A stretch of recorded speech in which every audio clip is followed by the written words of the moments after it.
Hello and welcome to the Global Innovators in Business series.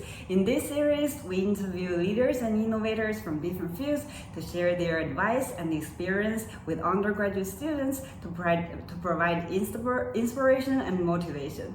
We're so happy to have with us Mr. Vikas Garg. Vikas is the founder and CEO of A Billion.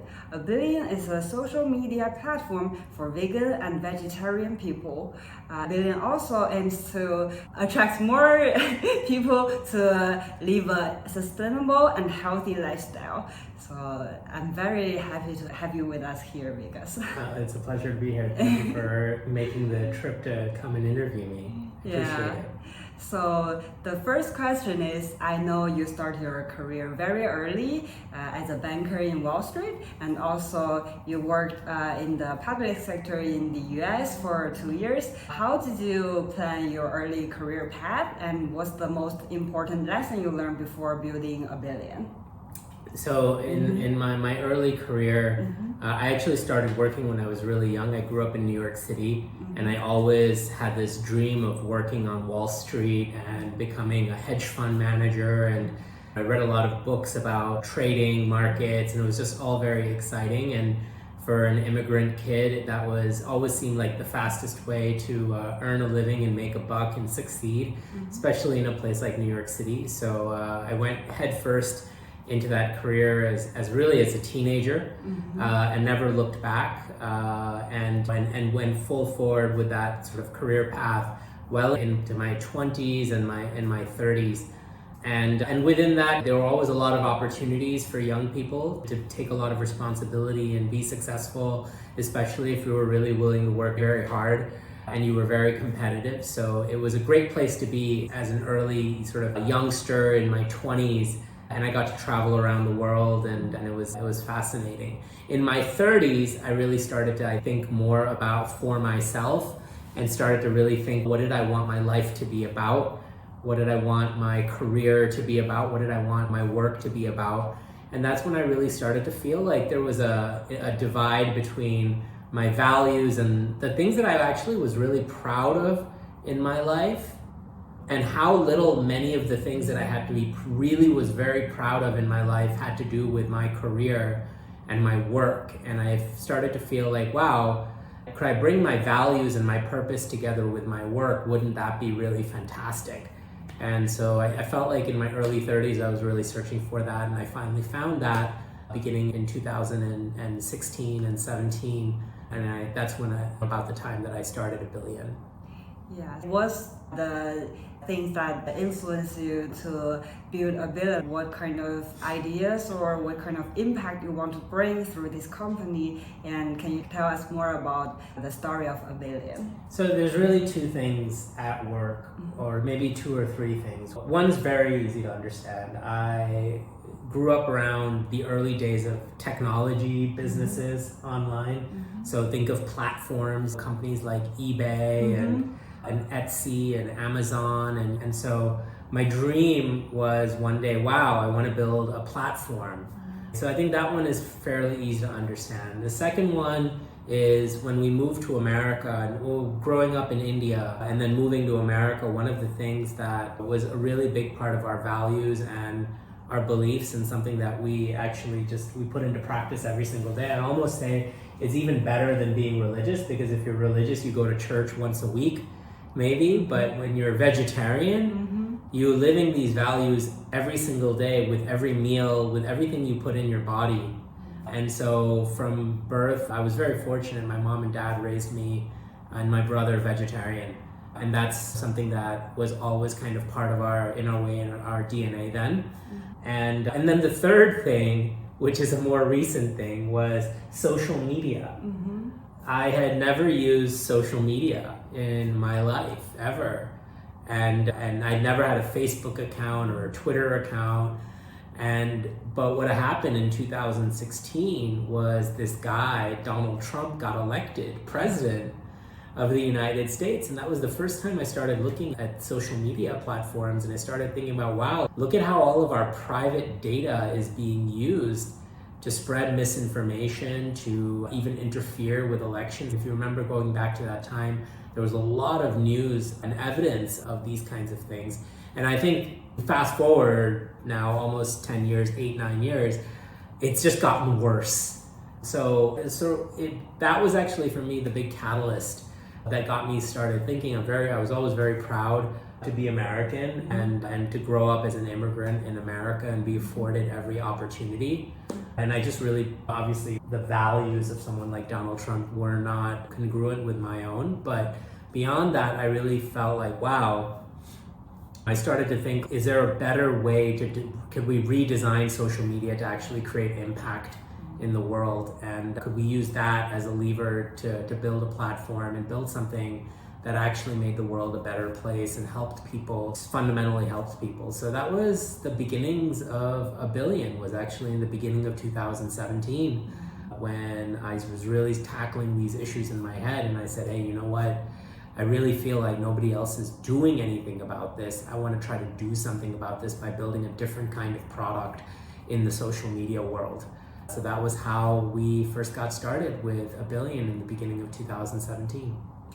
Yeah, that's totally amazing. So I know now A Billion is the top vegetarian vegan app in many different countries. We have Europe and the United States and also of course Singapore. I understand that you're also from Asian countries, so I'm also from Asian country. Asian people are very connected to food. Food is a very important part in our life. And how do you think we can attract more people to go vegan? Because Asian people usually we are meat eaters or meat lovers, so I think this part will be a hardest challenge for A Billion. How do you think about that? Yeah, so a lot has changed in the world in the last 100 years. But I think if we go back in the historical context, longer than that, most human beings actually ate a lot more plants, and effectively more vegetarian food when meat was scarce. And the industrialization of the world, beginning in the 20th century and especially then after World War II, meant that meat went from being something that was very scarce, very luxurious, to something that became abundant, right? Meanwhile, we've seen animal agriculture really destroy our environment. It's not good for our health, the way that what we're doing and the types of foods that we're consuming then, whether you're looking at dairy products or you're looking at meat products. There's certain types of meat that are now classified type 1 carcinogens right alongside tobacco. Dairy products are known now to cause breast cancer. You've got obesity, diabetes, cancer. You've got so many health issues, but then you've also got a lot of issues around the environment, around poverty, around access to clean water. I'll give you one example. If you ask most people how much water it takes to get an egg on your plate, most people just think of the water that's in the pot that they use to boil the egg. But it takes 240 liters of water to produce one egg because of all of the water that needs to go to creating the feed that then gets fed to the chicken, that the chicken then can produce one egg. Whether it's the environmental issue, the resource issue, the hunger issue, or anything else, what's at the center of our plates actually has the ability to really transform the world, make the world more equitable, make the world a lot more sustainable, and make people a lot healthier, and make our relationship with nature one that is much more harmonious than where we are at today, which is, of course, there is no harmony in our relationship with biodiversity on this planet today. So we really, as human beings, have an opportunity, and I think that so depending on every person, I don't like to generalize when it comes to people. We're all a little different, we're all a little bit of the same. But when it comes to people, it's almost like no matter what you're interested in or your affinity is, it pays to adjust the way that we eat. And today you don't have to do it in a way that feels like a compromise. Everyone is looking for fresher, healthier, more colorful foods, right? Everyone is more interested in more natural products, and the availability of these products is growing around the world. We're in a bit of a moment where that top-down, when we look at influence, that top-down is becoming more and more plant-based, more vegan, Whether you look at Novak Djokovic, the tennis champion, or you look at Lewis Hamilton, the F1 champion, or you look at hundreds of celebrities around the world and influential people who are now taking this lifestyle head on and becoming vegan, becoming very passionate about it. We think that's also going to be a really big part and a really big driver of a community forming around the world. What's interesting, on our platform, we're not just a platform for vegetarians and vegans. 60% of our users globally are actually meat eaters. Yeah, okay. So what do you think about the new technology? For example, you mentioned plant-based meat, and there are also cell-based meat. For example, we have Ala Farm, we have Shiok meat. We previously have interviewed with them. So what do you think about this new technology? Will this new technology attract more people to be vegetarian or vegan in the future 5 to 10 years? So it's uncertain. If you look at companies, the two companies that you mentioned, they're both at a stage where they're trying to get closer to having a product that people can purchase readily. They can go to a store and they can purchase that item, or they can go to a restaurant and purchase that item. That hasn't happened yet, right? A lot of companies, I think what you're talking about is cell-based, right? And cultivated meat. A lot of companies, there are a lot of really interesting companies around the world. And the thesis around that is that if we can grow meat in a lab without the requirements that we have for growing meat or growing meat on a farm, for example, with animals, which is highly polluting, which is obviously not very good for health. It's not very good for the environment. It's not very good for animals. It's terrible for animals because they're killed.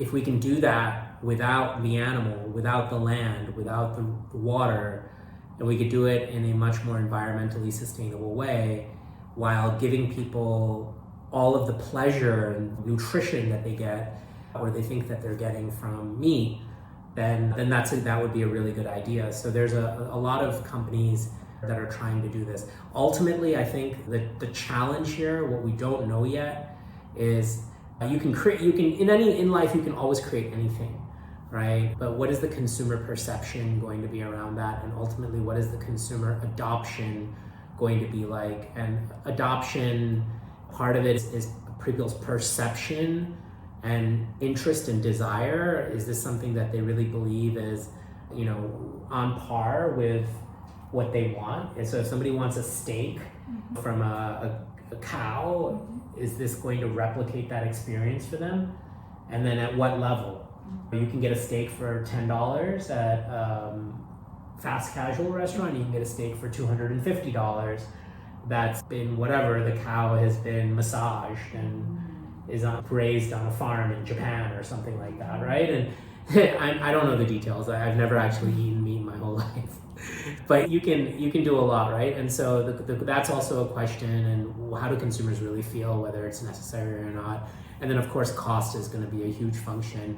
All of these products in research and development right now are of course incredibly expensive relative to the products that they're trying to replace.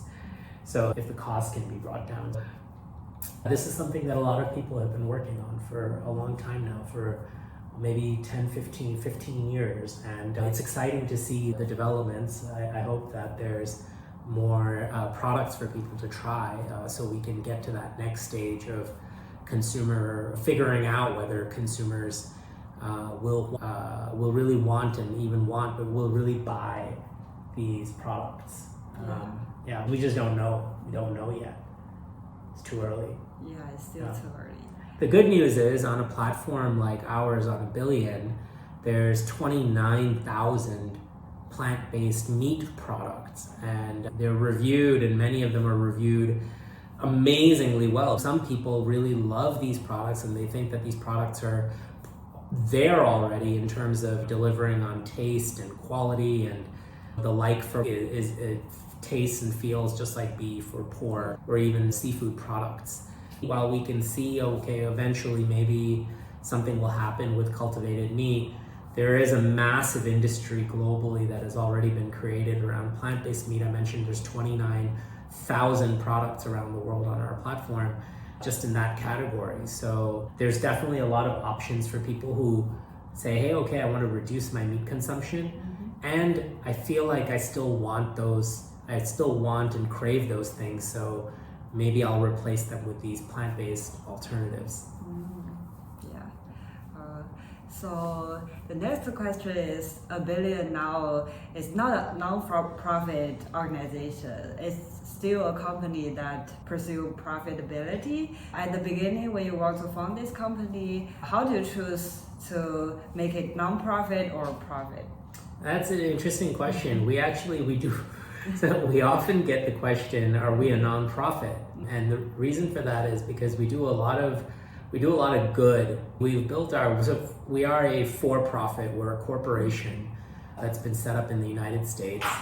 And we have taken a very different approach to growing our business. So this consumer review platform, we're a social media platform, and we're a marketplace that's very peer-to-peer. We have 12 million people around the world that are using and have used our product since we began this journey. 60% of those I mentioned are meat eaters, and funnily enough, 80% of them are women. We've built up this sort of base of user-generated content. Our entire platform is all user-generated content.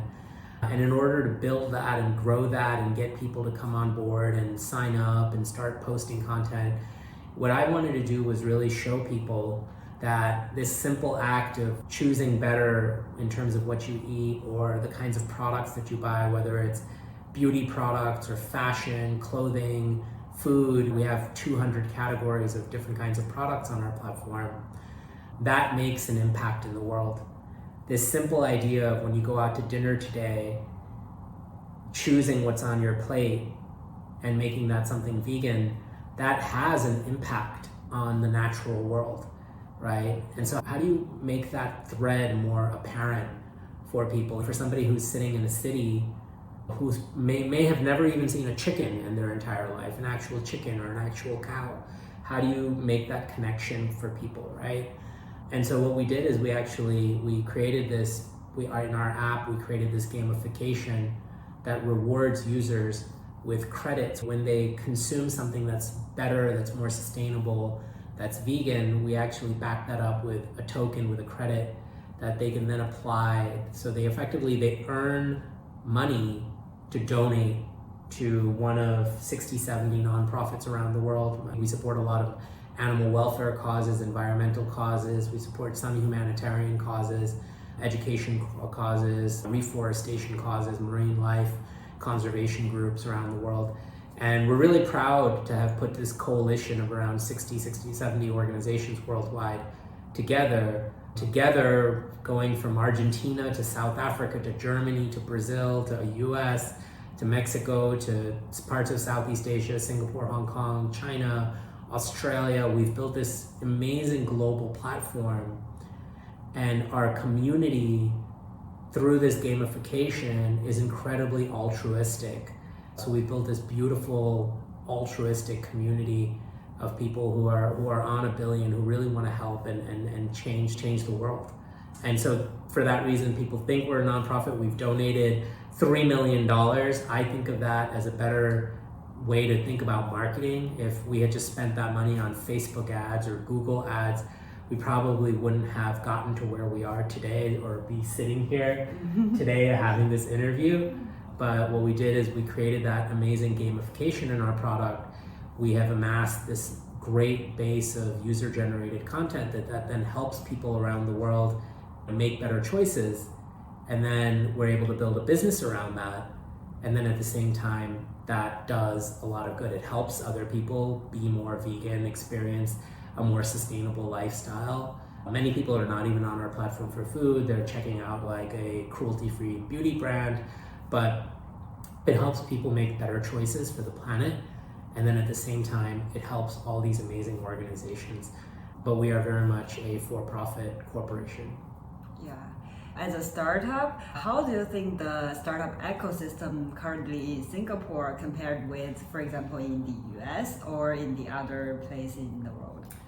Yeah, so I think, look, I happen to be here. So my wife and I and our dog moved to Singapore 9 years ago for a job that I got in my old industry, in the hedge fund industry in finance.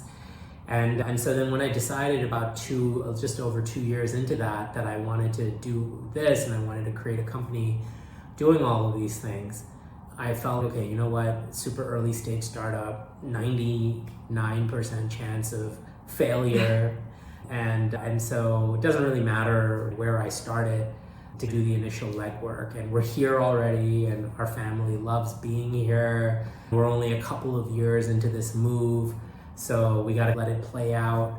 And so I said, okay, we're going to start the company here. And I enrolled in a coding boot camp, and that helped me meet my first few employees. And we got off to the races really early start. Now that we're 6, almost 7 years into it, what I've learned is it's really important to ask yourself, where is the ecosystem strongest for what it is that you're doing? So if you are building something that's very Southeast Asia focused, and maybe it's a fintech platform, it's a fintech play, or maybe it's something else, right? But that's very relevant to this market. Singapore is, boom, the right place for Indian. If you are building something for the Indian market, you probably wouldn't be here, right? We're building something for the entire world. But when we've let the chips fall where they are, we haven't gone out and done a ton of marketing to try to build up user bases in particular areas. Whenever we have, and I'd say we've failed. So we've really, where we've succeeded is organic growth.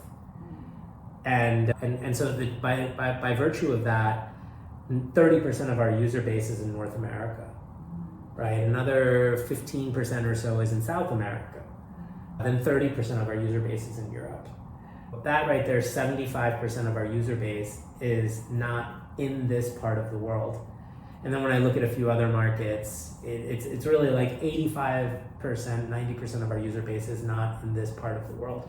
And it's the same thing with our base of clients. Most of our clients are sitting in the United States, Canada, the UK, South Africa, Italy, Germany. In fact, I think we have more clients in Indonesia than we do in Singapore.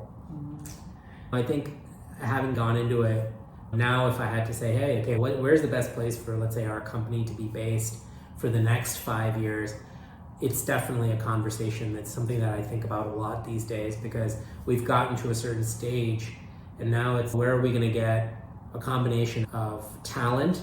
And talent isn't just about, oh, do people have the skills, but also, do people have the desire, right? How many people will have the desire? Where is the largest group of people that will have the desire to work for a company like ours, right? That are also very skilled. Where is the largest base of customers and clients for what it is that we're doing? And where is the largest base of capital? And so these are all questions that we have today about where should we be based for the next 5 years. But Singapore is a great ecosystem, but I think that anybody thinking about where to get started, you've got to consider where's the best ecosystem for what it is that you want to do. And that probably 90% of the time the right place to go and start your business. Yeah. You moved to Singapore when you were still a banker, yes. And now you start your own business. So what's the biggest challenge that you face, like personally and professionally, when you have this kind of change in your career, and also when you pursue your goal? So many. I always had the luxury of working for these really well-known, reputable places in the world, companies, right? Investment banks, big institutional money managers, hedge funds that people really knew. And the funny thing is, when you're in these organizations, there's a lot that you take for granted, right? You just have a steady stream of people like yourself, right? Incredible, like sharp business school students, amazing degrees and backgrounds, and we'll have lots of great work experience. when you're just starting up, unless maybe you're like a well-known startup founder, it's actually really tough because most people don't want to take a bet on a really early stage company. The pay is not going to be that great. You don't know if the stock is going to be worth anything. It's a lot of hard work. It's a lot of long hours, right? And then you're also often dealing with somebody who's maniacal. You're dealing with somebody who's got it all on the line, like a founder who's really maniacal about their business and what they're trying to do, especially if they're trying to build something that changes the system, right? So it's difficult. It's a difficult job.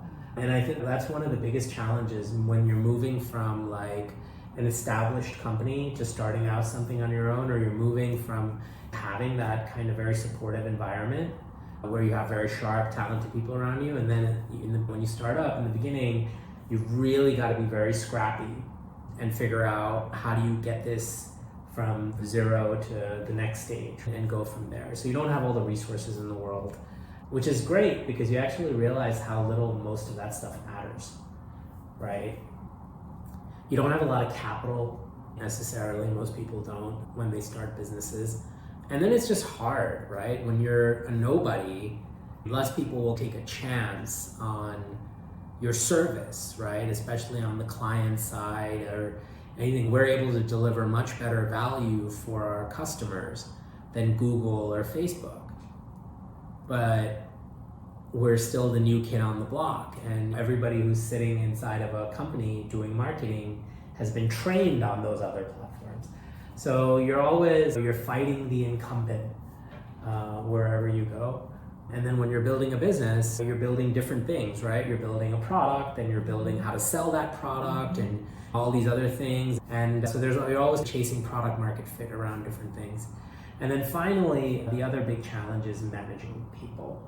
Or rather, just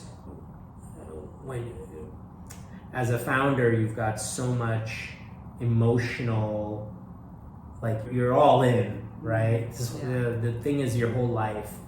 And I don't know, in the beginning, it's just, this is the first company I ever founded where I built up a team, right? And you're so passionate and invested about it. And I think at some point you got to realize that not everybody else is. But that's tough. That's always tough because you're just and you've got to be this internal optimist. You've got to be very quick and nimble. When something breaks, something fails, something gets completely screwed up, you've got to immediately move on from that and on to the next thing. But I've learned that that's not always easy when you've got a team. Yeah, it's tough all around. Everything is much easier when you're in a corporate setting. Yeah. So I know Abilia is now still a very lean team. It's not like 100 employees. It's still a very...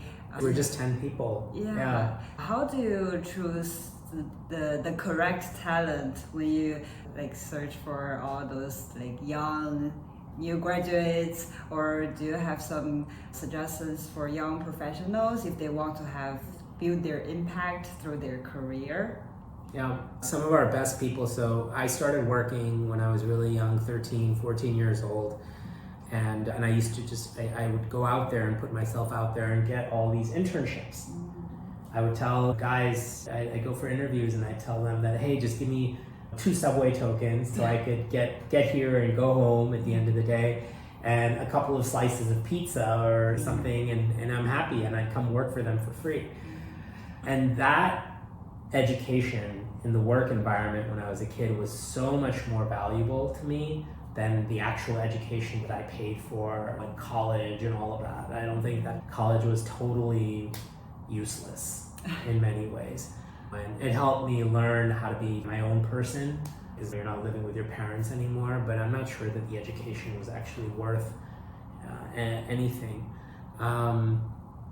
But so workplace, so we've always had a very strong culture of interns.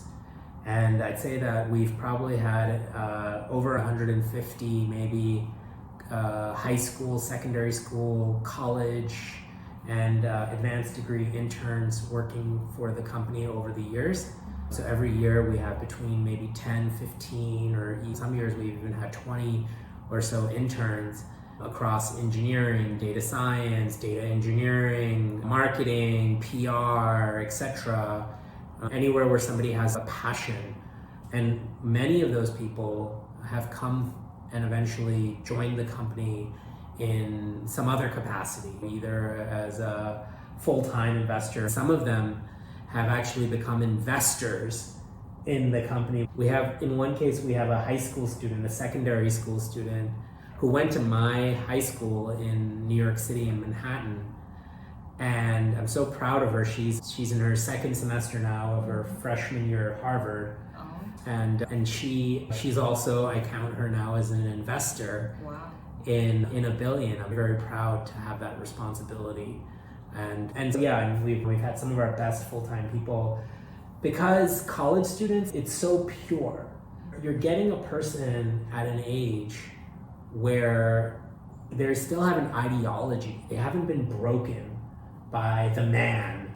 They haven't been broken by companies working in boring jobs and corporates and having the life and the air sucked out of them, right? They believe in things, they're idealistic, so we've that's been a great source of talent for us, because if they have that idealism and the philosophy, and then they want to put it to practice, but then they also have a skill that they're trying to build, that recipe is amazing.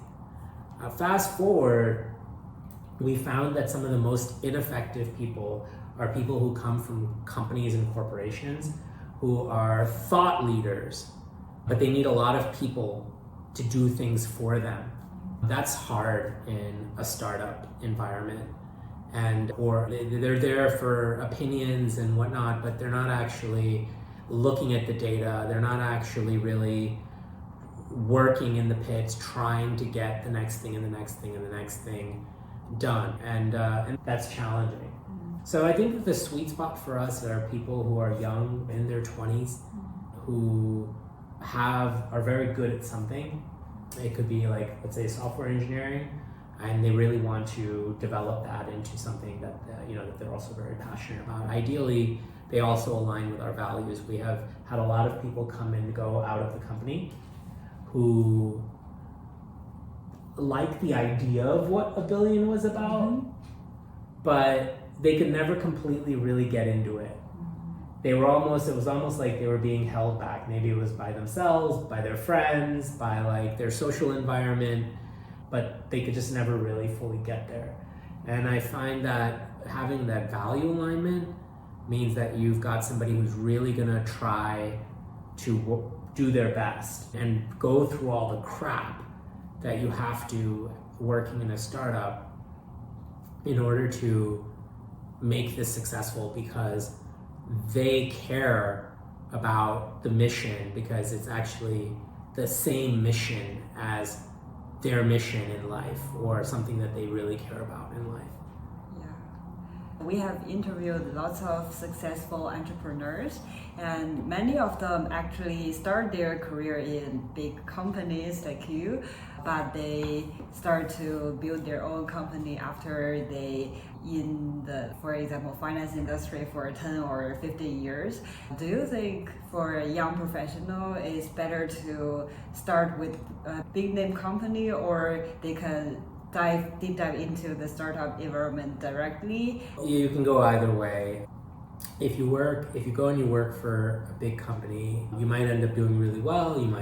You could also choose to leave.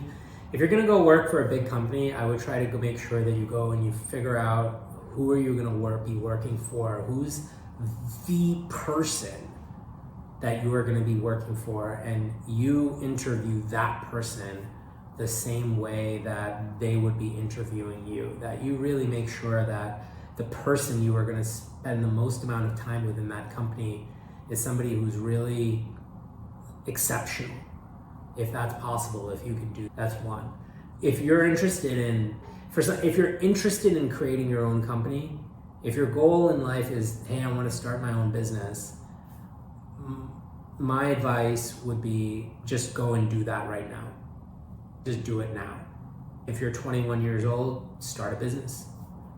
And the sooner you do it, and that's actually what my older brother, started in the same way. He went into an investment banking program and he stuck with it for a year, and he realized, I'm working so hard for somebody else. I might as well, I'm getting sick from how hard I'm working. I might as well go and do this for myself. So he had that kind of revelation very early on. And he must have been 22 at the time. And so he just dove right in, and he's been an entrepreneur since that age for now more than 20 years. And it's incredible how much he's achieved and how much he's accomplished. Other people can really benefit from having some strong fundamentals. So if you can get 2 years, 3 years under your belt of working in a great environment, get a lot of training, that's always valuable. Learning how to talk, learning how to present yourself, learning how to write clearly, learning how to use financial modeling, all of these tools are really important. They'll be valuable for your whole life. But I think the key is whatever you do, find something that's going to really challenge you, and find something that you're going to have to really work very hard in the first few years of your career. Okay, that's all for today. Thank you so much for being here. It's my pleasure. It's such a great honor to invite you.